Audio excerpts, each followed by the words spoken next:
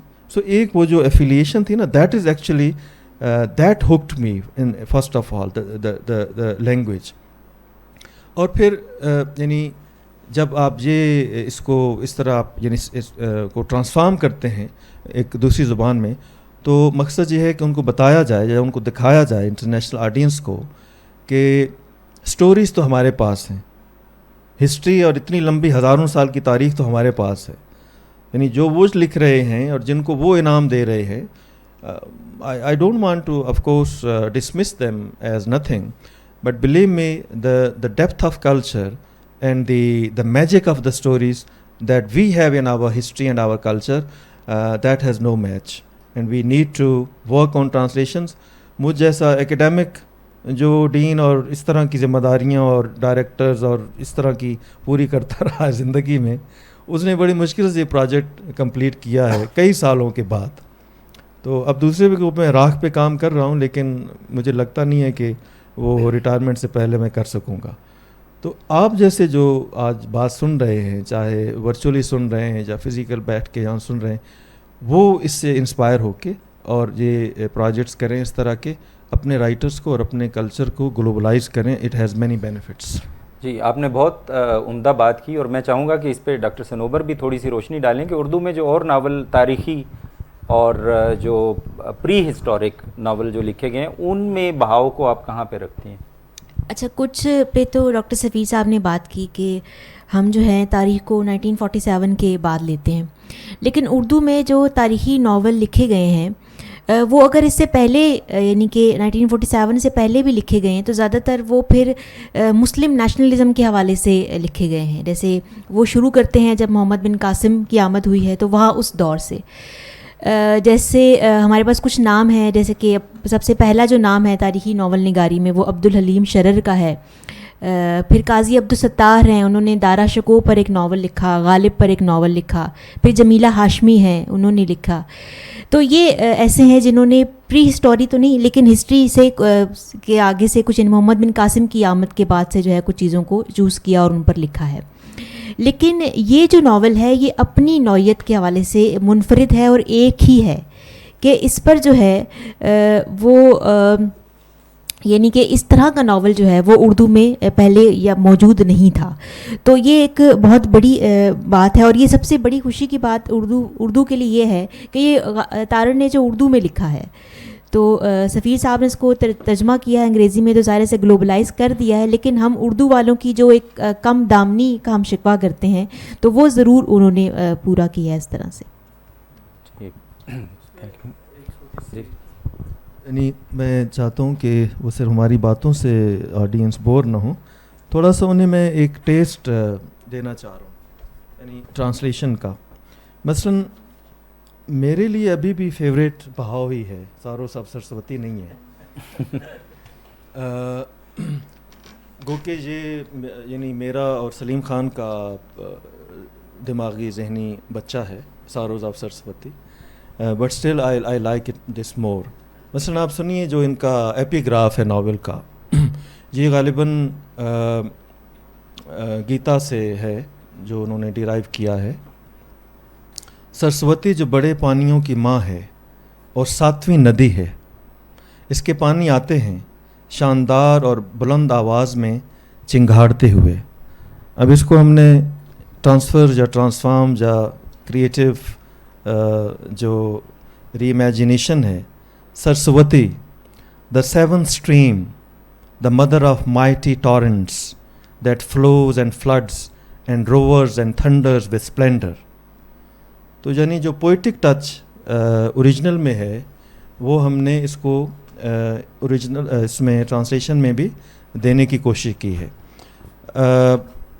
جب یہ یعنی پچھلے سال اس کی بک لانچنگ ہوئی کراچی میں انٹرنیشنل اردو کانفرنس میں, تو وہاں پہ HM نقوی نے اس پہ بات کی اور انہوں نے ان کو غالباً اردو کا اتنا وہ نہیں تھا لیکن انگریزی سے وہ زیادہ متاثر نظر آئے, چونکہ وہ خود انگریزی کے ناول نگار ہیں. تو میں چاہوں گا کہ آپ سے صرف 2-3 لائنیں سنیے اردو میں اور انگریزی میں, اور پھر آپ کو دونوں کا لطف یعنی الگ الگ آئے گا. جیسے یعنی آپ برفی کے بعد گلاب جامن کھائیں تو دونوں کے ٹیسٹ الگ الگ آتے ہیں. اس کے سفید پروں تلے ریت تھی. اب یہ نہیں پتا کہ یہ کس کے پر ہیں, یعنی واقعی پرندہ ہے یا کچھ اور چیز ہے. اس کے سفید پروں تلے ریت تھی, لیکن جو میری ٹرانسلیشن ہے ہماری, A sea of sand stretched far below his white wings. اور اس کو ہم نے یعنی ایک لیونگ کیریکٹر کے طور پہ لیا ہے پرندے کو, اور ہر جگہ ہم نے اس کو ہز لکھا ہے, کچھ اور نہیں. سفید پر جو ایک دوسرے کے ساتھ کہیں چھو جاتے تو ان میں سے چنگاریاں چھوٹنے لگتیں کہ اس میں نمی کا ایک قطرہ نہ تھا. His white wings, devoid of any sap of life, were emitting sparks of fire as he flapped them under the scorching sun. تو اس طرح کی ہیں. اس کا جو آخری پیراگراف ہے وہ پھر آخر پہ ہی پڑھ کے اس کا تھوڑا سا مزہ لیں گے. فی الحال ہم آگے بڑھتے ہیں. جی میں اس I think I continue from here. Earlier on Abdul Majeed was talking about the cinematographic description which I think is abundant in this novel. یہ آغاز پرندے سے ہوتا ہے, اور so how do you relate it with it's all your cinematic images and sounds. Actually Tarar has played very smartly, and of course he had to create this world and present to the reader. And of course we are here mainly to discuss the translation and the various versions, so it will have different flavor, for each. Maybe the new edition will have something to add to it. And I was actually also trying to notice some smart play on words with especially comparing with translation, and couple of sentences actually got my attention. One, for example, Masa, the character, Maman Masa, and he's old, quite old, and so his description in one of the Urdu sentences, ماسا کا بے دانت چہرہ تھا جو پوپلا ہو کر ہنستا تھا. اب میں یہ لفظ پوپلا جو تھا, یہ میں I was very keen to see کہ یہ آپ نے اس کے ساتھ انگریزی میں کیا کیا. تو آپ نے اس کو کیا کہ sibilant laughter that was Masa's toothless mouth. ٹھیک ہے, لیکن پوپلا کا مزہ نہیں آیا. ہاں, تو حالانکہ اس میں بے دانت بھی ہے اردو میں, تو لیکن یہ ہے کہ دیکھیں اب یہ ہو نہیں سکتا. دس از کوائٹ امپاسبل کہ آپ وہ فیل اور فلیور اردو سے انگریزی میں شفٹ کریں. یہ میرا خیال ہے کہ یہ ریڈر کا بھی چیلنج ایک ہے کہ اگر اردو کا جو اوریجنل ورژن ہے اس کو میں جو پیدا ہوا ہے پاکستان میں اور بچپن سے اردو پڑھی اور لکھی اور بولی, تو میرے لیے بھی ایک چیلنج تھا. تو and I was keen to notice some of the subtleties of this challenge, how you handle it. ہم سب جو ہیں پاکستان میں رہنے والے جو ہیں, اسپیشلی ملٹا ایتھنک جن کی اپبرنگنگ ہے, جیسے آپ سب پنجاب کا موسٹلی اوبیسلی, لیکن جیسے راشد اور میں ہمیں تھوڑا سا سندھ میں, ہم دیہات میں رہے تو سندھی, اور پھر میرا جو اوریجن ہے وہ پشتو. تو ہم یہ جو ڈائیورسٹی ہے اس کو ہم انٹیوٹیولی اور انٹرنسکلی ہینڈل کرتے ہیں, انجوائے کرتے ہیں, اپریشیٹ کرتے ہیں. لیکن انگریزی میں اتنے کمپلیکس کام کو ٹرانسلیٹ کر کے انگلش ریڈنگ آڈینسز کے لیے پریزنٹ کرنا, that is obviously quite a challenge. تو again I admire your hard work. جو راشد کا کوشچن ہے کہ سنیمیٹک, تو obviously میں کسی بھی ریڈنگ کو جب لیتا ہوں تو اس میں جو جس طرح یہ بہاؤ کی جو خوبصورتی تھی, وہ اس کی جو امیجری تھی, یا جو اس کی جو ویژولس تھے جو آپ کو ایک مینٹل فلم کی طرح نظر آتے ہیں, اس کے ساتھ ساتھ جو ساؤنڈز ہیں وہ بھی بہت پاورفلی تارڑ نے پیش کیے. ایک تو مجھے جو زبان کا لگا کہ جس پر محنت کی تارڑ نے, وہ مجھے اس نے ریمائنڈ کیا جو میل گبسن نے کام کیا اپوکلپٹو پر, جس میں اس نے پوری فلم کو ماین سویلائزیشن کے بیک ڈراپ میں جب لینا تھا تو اس نے اس کو ایز اے بیک ڈراپ صرف دکھایا نہیں بلکہ اس نے اس کو زبان کی جو طاقت ہے وہ اس کو بخشی. یعنی اس نے اس کو انگلش میں کیریکٹرز انگریزی نہیں بول رہے بلکہ وہ ایک ماین لینگویج ہی بول رہے ہیں, اور اس کو سب ٹائٹل کے ساتھ اس نے ریلیز کیا, جو کہ ڈیفیکلٹی کریٹ کرتا ہے, لیکن he did not compromise on that. So that was one similarity I drew کہ تارڑ نے زبان کو بہت ایک پاورفل ٹول کے طور پر یوز کیا.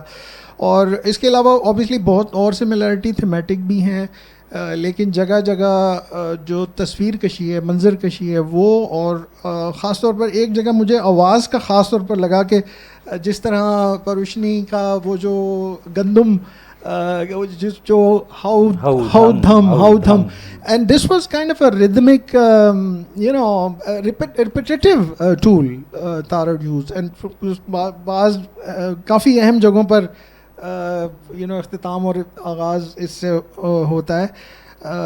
اور اس کے بعد ایک مقام پر تو اس کے جو کنگن کی آواز ہے وہ اس میں ایڈ کہ اس نے وہ جب ہاتھ سے اس کو چکی کو چلا رہی ہے تو ہر دفعہ گہرا سانس کھینچنے کے ساتھ اس کی دھم کی آواز, تو ردم بھی ہے اور اس میں پھر میلڈی اس کے کنگن کی ہے, اور وہ کچھ کنگن اتارتی ہے تو وہ جو اس کی کھنک ہے وہ کم ہوتی ہے, یعنی ختم نہیں ہوتی ہے, وہ اس کے ساتھ رہتی ہے. تو I was like in my mind I was actually and I looked for some similarity, and مجھے بعد میں پتہ لگا کہ انڈونیشیا کے کسی گاؤں میں جو یہ چکی کے جو فولکلور میوزک ہیں اس پر ایک 30-35 پیج کا کسی نے آرٹیکل لکھا ہے کہ وہ جو ردم ہے وہ ان کے فولکلور میوزک کا حصہ ہے, یعنی ان کی وہ زندگی کا حصہ ہے. تو آبویسلی بہت پاورفل ٹولز استعمال ہوئے ہیں اس میں, اور آپ نے اس کو ٹرانسلیشن میں اس کو ریٹین کیا. کچھ چیزوں کو ٹرانسلیٹ کرنے کے باوجود آپ نے ان کو ان کی اوریجنلٹی کو انٹیکٹ رکھا. تو میرا جو خیال ہے کہ تارڑ نے اس کو جو ایک فلٹر دیا ہے, یعنی جو آپ کے مائنڈ میں ویژول چل رہے ہوتے ہیں, تو جیسے آج کل ہم یہ سوشل میڈیا ایپس میں فلٹر لگاتے ہیں نا کہ ایک چیز کو پرانا دکھانا ہوتا ہے تو اس کا ایک فلٹر ہے. تو تارڑ نے لینگویج پر جو فلٹر لگایا ہے وہ بڑا پاورفل ہے. یعنی ٹھیک ہے ویژولز پہ تو فلٹر لگ جاتا ہے, لیکن زبان پہ فلٹر کیسے لگائیں گے؟ تو تارڑ نے زبان پہ فلٹر لگایا. کچھ الفاظ ایسے ہیں جو میں چاہوں گا کہ کسی دن تارڑ صاحب کو کہوں کہ آپ پڑھ کے سنائیں. جیسے ہم چوسر کی نظمیں پڑھتے تھے تو وہ ہمارے پروفیسر صاحب تھے تو وہ ان کو بڑے مخصوص انداز میں پڑھتے تھے کیونکہ وہ آرکائک انگلش تھی, پرانی انگلش تھی. تو ہم تو ماڈرن پروننسیشن جو آئی پی اے کے ساؤنڈز اور ٹولز کے ساتھ اس کو ایکوریٹ کوئینز انگلش میں پروناؤنس کرنے وی take pride in that.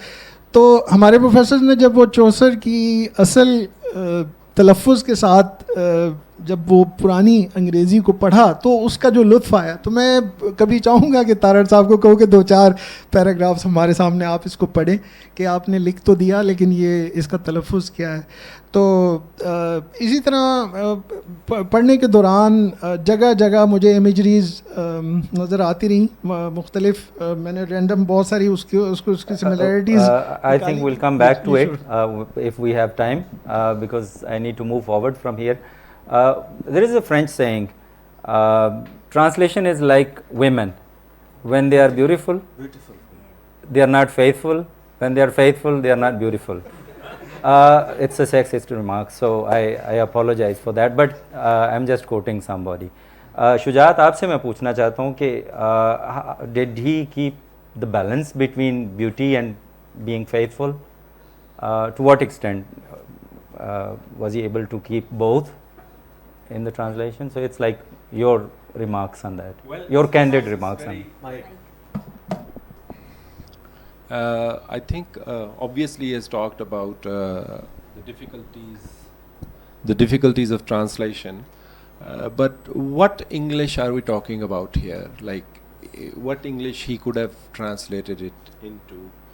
Like if you have to translate kanak and you call it wheat, you could maybe find words, but then that could have been slang, and it's particular to a particular to an area, a region. So in that sense, I think he has done a marvelous job, because he has made it accessible. As far as the poetic qualities of the words themselves, that I mean, he has tried, but as he has mentioned, Majid has mentioned, there are words that cannot be faithfully translated exactly into something that would convey the same feeling about that word, because the words also, they come with feelings. But there is a lot of foreshadowing in the novel, and I think through these words he was able to, like, he has just translated part of it. I have also drawn some quotations from the novel. I read the Urdu version back in '93, so I only have a vague recollection of that. But now that I read it in English, I didn't feel too bad that, okay, so this is very shallow or something. So this means that, I mean, I've concluded from this, I've inferred that it's as marvelous as the Urdu version is. But obviously, if you know Urdu, if you know Punjabi, and the novel is not in Urdu as such. I mean, this is also a kind of claim that it's an Urdu novel. Yeah. It's a Punjabi, Brahvi, Tamil, and even there are some words that are common now, and some words that are, not used much, even in Punjabi rural setting. So even if you don't know the words, as Majid has mentioned, the sound effect of those words can leave a different taste in the mouth. English version, of course, because he has used a kind of global Hemingway-like language, which is more attuned with the themes of the novel, I would say. For example, there are very few Urdu novels that talk about so many things at the same time: human life, the human life cycles. Then he talks about botanical cycles, plants, animals, even inanimate objects, stones, for example. When he goes to Himalaya and he talks about this plant. In fact, that was, I remember now that was the best part that appealed to me, because I had read Agha Darya, by the way, which talks about Gautam Neelambar, and it takes you to prehistoric Indian jungles. But there was nothing like this, as Snobar has said. There was nothing like this, and probably still, I don't want to make any claim, but I think there is still no novel like Bahao, because he is focusing on inanimate objects too, jamadat, what we call. So havanat, nabatat, jamadat, so it has everything. It's a kind of departmental store of life. So, and he connects everything. So this bird, the story starts with the story of a bird, and when it's about to die, we conclude that later, because it's not obvious from the very start what it's all about. But gradually the reader, kind of as an archaeologist, unearths the fact that the writer is talking about a bird. It's a bird flight, and the bird is probably going to die. And he sees this water, this mirage, and he's drawn towards that. And it's not water, actually. He's getting drawn to a heap of dead birds. And in those droplets, he sees other birds, the birds that are calling to him. And there I was reminded of Kohe-Nida. Those birds are calling him, "Aao, aao, main tumko bulata hoon." That voice that I had read somewhere, maybe it was because of the Dastan mode. It reminded me of the Arabian Nights. And so, Wahdatul Wujud. Everything is tied up with everything, and life is all about cycles. have I said too many things? Yeah, no, it's you're doing fine, but let me interrupt you here. Tarar was actually reimagining past. He was talking about pre-Harappan society. So he actually had to invent his own language. So that's what I said. I don't think it's written in Urdu. It's he invented a different language, and it was a difficult task translating it. We all know that Indus script hasn't been deciphered till today. So it's shrouded in mystery, and it's difficult to imagine such a past when you don't have any historical direct account of that. But he reimagined history, and you reimagined his Bahao once again. Apart from language, I think this element of dastan or parable, which also suggests this antiquity. He uses these antique words, and when I listen to these words, I think